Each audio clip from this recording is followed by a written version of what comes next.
Today, we're off to the Kuyavian-Pomeranian region of Poland. Its old recipes, developed here over many centuries, are a real culinary treasure and one that's definitely worth getting to know.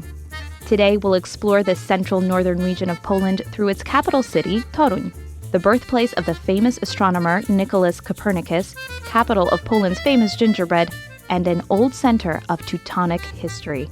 In this special edition of Flavor of Poland, we'll also venture off a bit beyond the region into the city of Malbork, where we'll pay a visit to the Malbork Castle, the most impressive monument of the Teutonic order left standing in Europe. We'll also have a very special opportunity to learn about the historic cuisine of the Teutonic Knights with one of Poland's most accomplished culinary masters. Funding for this program is provided by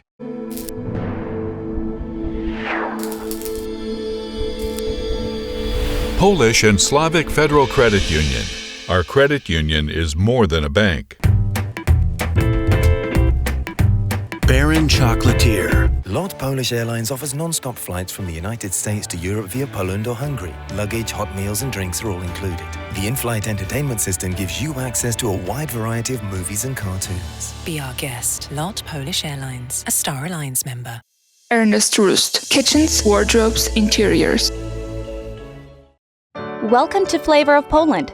My name is Aleksandra August, and I'm so excited to take you on a delicious journey through my native country. I'm a Polish-American actress, but I also love to eat, and I love to cook. Growing up in the States, I was always asked questions about Poland's culture, its history, and most of all, of course, about its food. So I finally decided to take all of you from back home, back here to my first home, and introduce you to its true flavor.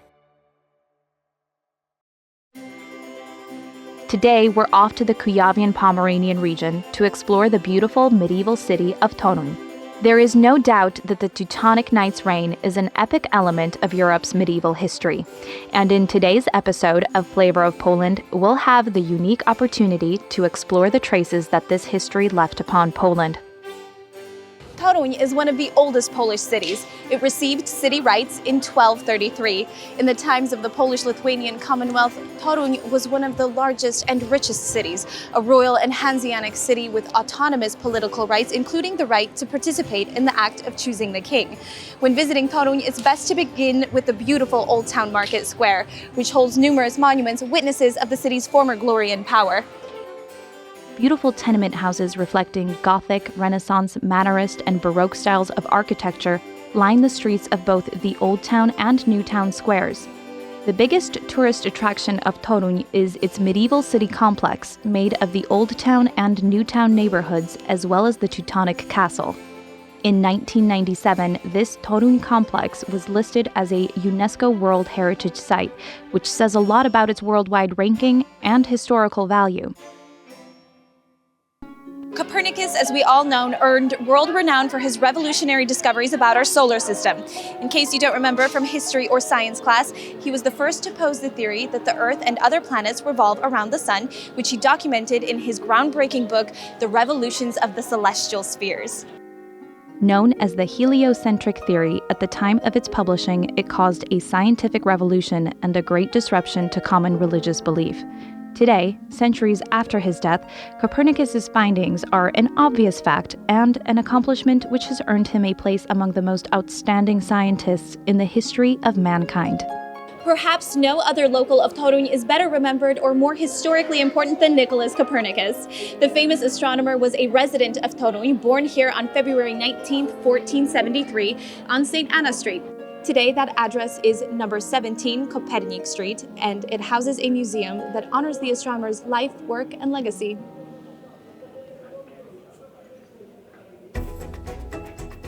Toruńskie pierniki, or Toruń gingerbread, is one of the most iconic symbols of the city, known and craved all over the world for centuries. Believe it or not, the baking of this sweet has about a 700-year-old tradition. I can't be here in Toruń and not give them a try. I grew up with Torun gingerbread. They're available in certain US markets, so they're a treat of my childhood. So it's absolutely incredible to be in the place where they come from, where they're made. Can you tell me a little bit about their history? Because I don't really know much. Of course, the gingerbread workshop, the gingerbread making here in Toruń are from the Middle Ages actually. The first time was 16th century. This is the time when the workshops were just around the corner everywhere. The Middle Ages. Yeah, Middle So that's Ages. how old now? Yeah, it's like 16th century, so now it's like 600, 700 years. Were they made the same way before? Has the recipe survived? Is it the same today as it was back then? The recipe is a secret, so even we don't know what is inside, but they are trying to keep this old taste of gingerbreads. That's why they are not so sweet actually, because they are not using sugar inside. Interesting. So there's more of a focus on the spices. Yes, more focus on the spices. Can I try one? Yes, of course.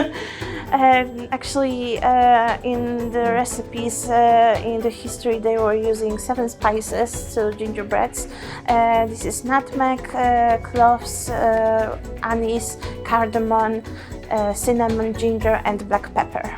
I noticed that these have a little bit of a cloud shape, but I've seen Torun gingerbread in a variety of shapes. So what kinds of shapes are they made in today? There are many shapes. Our traditional shape, this is not actually a cloud, it's called Katarzynka. There is a story about how it was made. It was made by a little girl who wanted to help his sick father, and she made the dough for gingerbreads, but she couldn't find the molds. So she just take this small cup and she was cutting circles, but she put them too close in the oven, so they melt in one shape called Katarzynka. Oh, what a sweet story. Yes, so this is one of many stories about this shape.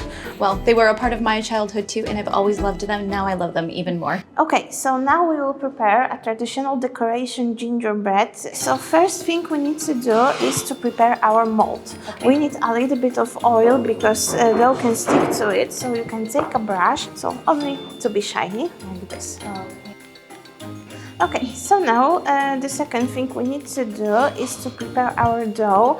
As you can see, we've got flour on it, but actually now we need to squeeze it really hard because it needs to be more elastic. The flour must disappear. You can check if our dough is ready. You need to take that in one hand, squeeze really hard, and open the hand. If it's sticky, if it's not falling, it's good. Yeah, okay, you're great. I got it. A student. Okay, so now when the dough is ready, you need to make a ball from it, and you need to put that inside the cup with flour and turn around from the cups. And then you can put that on the table and you can press it. It can be like a pancake. And then we are going to roll our dough. Okay. Wow, I'm making a Torun gingerbread. Wow. So now the next step is pressing inside. We need to press that hard because our shape needs to appear on our dough. Okay, so after pressing, with the knife you can cut your initials or name in the center, like this. Not too deep, because then you can make a hole in your gingerbread. Take that in one hand, take the upper side of the dough, and as you were taking banana from the skin, just take it down. Oh, what a beautiful horse. Yes. Okay, and now the last step is to cut this gingerbread. You can cut these leftovers. Now I will take your gingerbread for baking. I can't wait to see how my authentic Torun gingerbread turned out. Hi, actually your gingerbreads are ready. Oh! So this is your beautiful horse. How and beautiful. from me, the cut in shape as a souvenir. Wow, they turned out great. They're still warm. Yes, they are. Well, I will hang them on my Christmas tree. These are great. I'm taking them home. Here in the Kuyavian-Pomeranian region, you can really find a bouquet of flavors not available in other parts of Poland. I was pleased to be invited to a great local restaurant to sample at least a couple of them. Cztery Pory Roku, or the Four Seasons restaurant, is located inside a historic flour mill in the outer bailey of the Teutonic castle in the heart of Toruń. It offers a great seasonal menu based on local traditions and local ingredients. Horseradish soup? Yes, it is. Oh my goodness. I love Polish horseradish as it is, but I've never had a soup. How is this made? You have to have a boiled egg. You have to have a mushroom potato inside. Also, the ham, smoked ham is the most important thing because in Polish, we like ham and we have a very nice ham. And also vegetables that are inside. It's also got that horseradish spice to it. It's very good. It reminds me, it's almost like a blend of Polish żurek with a little bit of baked potato soup. Is that because there are potatoes in here? Yes, it is. It is. I love it. It's phenomenal. So tell me, Mateusz, about the Four Seasons restaurant, Cztery Pory Roku, yes, in English, located inside Hotel 1231, which I also have to say is one of the most enchanting hotels I've stayed at in my whole life. Our hotel is based in part of the Teutonic Knight Castle. It was the mill. So we have quite nice entrance to the hotel because when you enter, you have a small waterfall. And the restaurant Four Seasons is the oldest part of the hotel. It's 13th century and the walls are from 2080. We trying to give our guests not only, bed, breakfast, but also they can experience the place that they are in.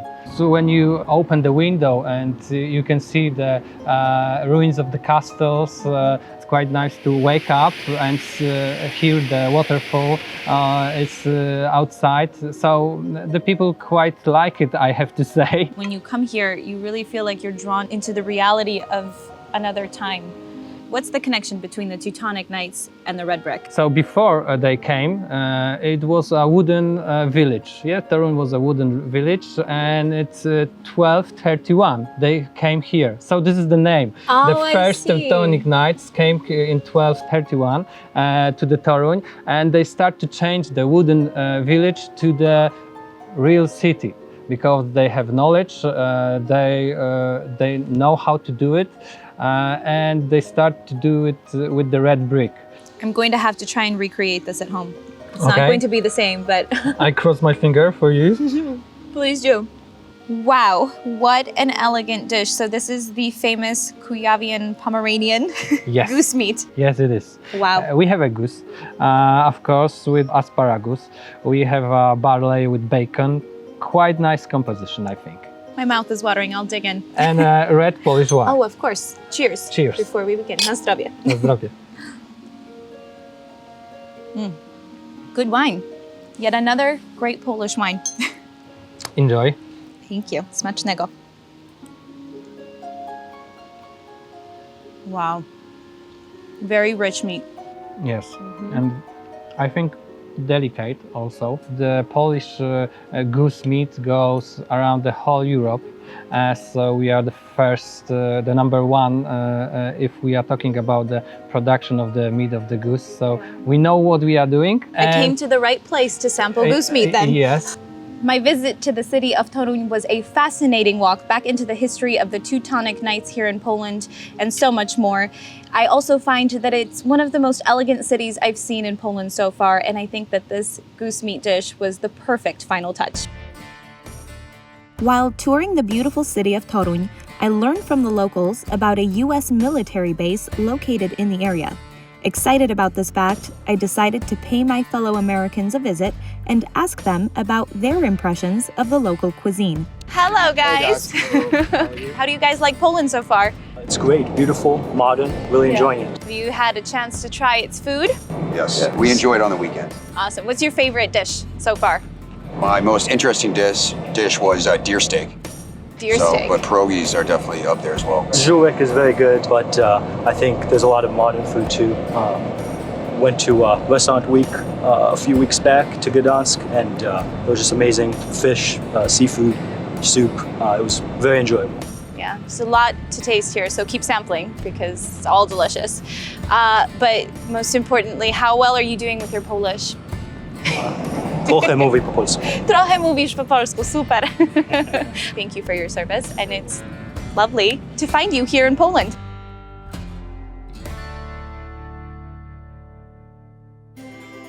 Intrigued by the events of Poland's Teutonic past, I decided to venture just outside the borders of the Kuyavian-Pomeranian region to pay a visit to another place closely tied to this aspect of Polish history.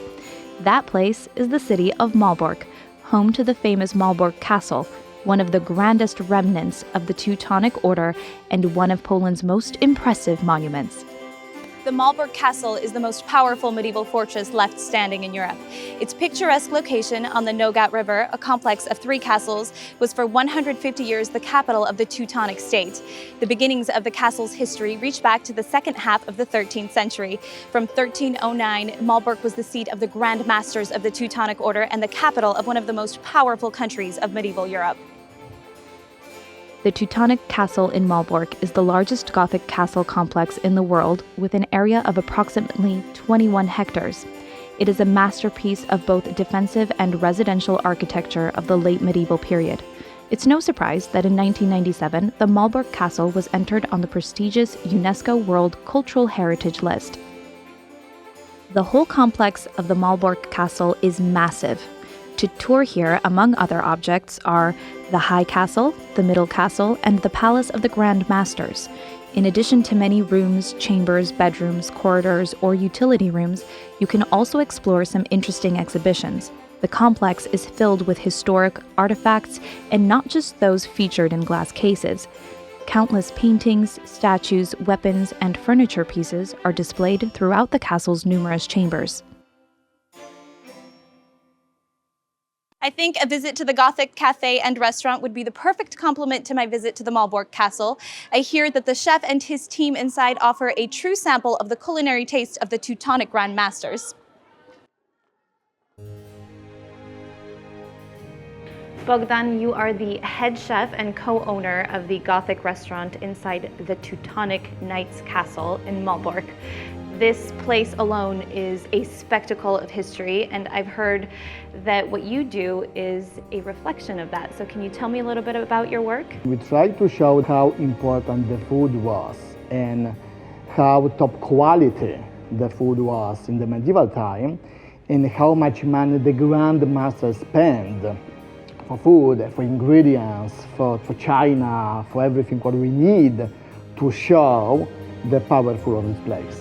How do you even begin to recreate the cuisine of the Teutonic Knights? So for 12 years, I discovered that we have the Teutonic cookbooks. The cookbook is just the one. Between 4th and 5th century is called the Gingerbread cookbook. Probably was the German or Czech language, we don't know exactly. But we have the 32.5 recipe. The origin of the book is the Berlin in the Pergamon Museum. And another source is amazing. Is 30th century, we have 3099 and 409 for 10 years. The Grand Master Accountant described day by day what he bought for the Grand Master kitchen from different countries around the world to show for the guests. It's so difficult to prepare the food for the old style, so we use like the modern style, but still the ingredients. We try to show exactly ingredients from the medieval time. Of course, we have potato, because like the Polish people love potato. So we have the potato, okay. Which they did not have back then. No. The potato is like the Columbus discovered America, okay, so it's later. But we have some Middle East influence about our food, because like the beginning of the Teutonic order is the Akka, okay, so it's the Holy Land. So the Holy Land is a lot of the flavor. If you've been in the Palestine or Jerusalem, etc., or Persia, okay, so you can find a lot of the inspiration. So right now in our restaurant, my restaurant, we have like the Persian plate, but we still have some kind of medieval recipe in our menu. For example, it's the green chicken, what we prepared together for our guests. That's what we're making today. Exactly. So Bogdan, what are our ingredients? The main one is the chicken breast. I marinate before for a couple of hours, okay? Parsley, the carrots, hazelnut. You can use instead of hazelnuts the peanuts, sesame seeds, clarified butter, and I use the potato starch. You can use the cornstarch. And we have the egg, sesame oil for flavor, and the regular sunflower oil. We need like the low heat a little the regular oil, just not too much. Yeah, a little bit more? Yeah, no, it's enough. Okay. Excellent. Okay, and right now the carrots. Okay, so we have like the carrots. Right now we have the nuts. I'm using a mixture? We can mix, yes, we can do Okay. that. So guys, we can use like the peanuts, hazelnuts, on different kind of the nuts. So it depends what you like. And yes, just it's enough. whole like this? Yes, it's the whole like this. Okay. Okay. As many as I want? Yes, how much you like it. And I like peanuts. the different one. And just be careful because it's the salty, so don't salt. Try before and after that, just use the salt. It's not salty enough, so. Not salty enough. So we're going to use this. Tell me when to stop. Yes. Good? Yeah. Muchas gracias. Finally, the sesame seeds. Excellento. Excellento. And sesame oil. Wow, that smells delightful. And this was... So it's really, it's easy. It's like the garnish for our chicken. So the main dish is the chicken. We have we heat the pan, okay? We need the butter. The butter is amazing because the fat is the taste, okay? The fat is the taste. Okay, so we have the butter, okay? We have the chicken. And we fry it first. The sound for the chef heard. Okay, it's working. It's making my heart happy as well. So we need to turn. Be careful, yeah. Oh. It is what we like it, guys. So it's like the gorgeous is caramelized, okay, but not burn. It's really, really juicy. And right now we need the starch, the eggs, and the parsley. Okay, Allah. So the starch, gently. Okay, gently, gently, gently, gently, gently, gently. Eggs, gently and carefully, and the crust. And the crust. I would have never thought that you can use a green as a crust. It's the first of all, it's a great alternative. It's really healthy and look gorgeous. Exactly. Like we put like the carrots and what we have for the happy ending. It's so amazing, guys. It's really amazing. Finally, for 2 or 3 seconds, no more because we burn. Okay, so 2 or 3 seconds, and the gorgeous green color. Beautiful. So it will be so juicy, okay, after the oven and take off from the oven. And you bake it on this stone? Yeah, it's like the handmade, especially for the green chicken. And you bake it with the carrots? And yes, and right now it's like we garnish with the carrots. My mouth is watering already.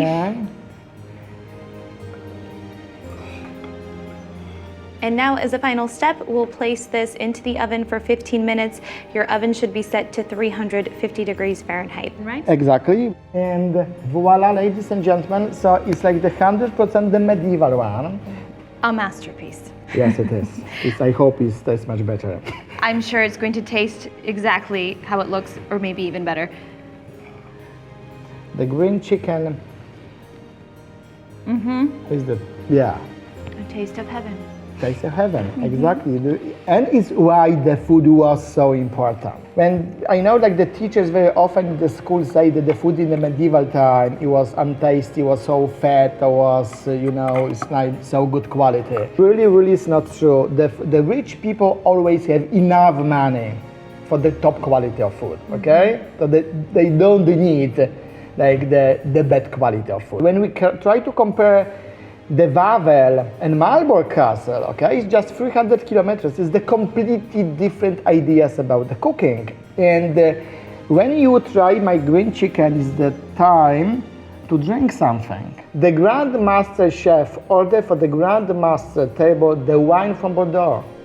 So right now we know for 100% that the wine was so important as a beer in the medieval time. So right now we have it's called the Ogród Mistrza, so the Grand Master. So it's really working with the green chicken. Okay. So try it. And we recommend. Na zdrowie. Na zdrowie. It is a perfect compliment. It's working together because To the carrot is sweet, the chicken is sweet, okay? The beer is a little bitter, so it's working together. You have two or three different kinds of the taste. So again, thank you for coming to my restaurant. Thank you. I hope I show you the flavor of Poland. Wow. The experience I've had at the Gothic Restaurant in the castle in Malbork today has quite frankly left me speechless. I've dined like a real grandmaster, and the history and culture lessons I've had along with that have gone far beyond my imagination. These are the types of experiences you can only have when you come here to the Teutonic Knights Castle in Malbork. Na zdrowie, dziękuję. So what, Bogdan? We invite everyone to the next episode of Flavor of Poland.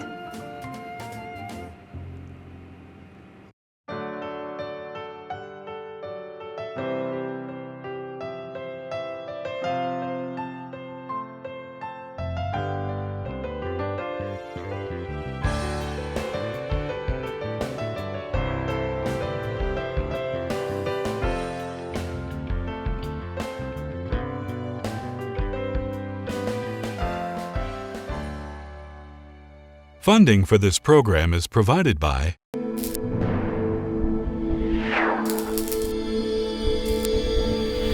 Polish and Slavic Federal Credit Union.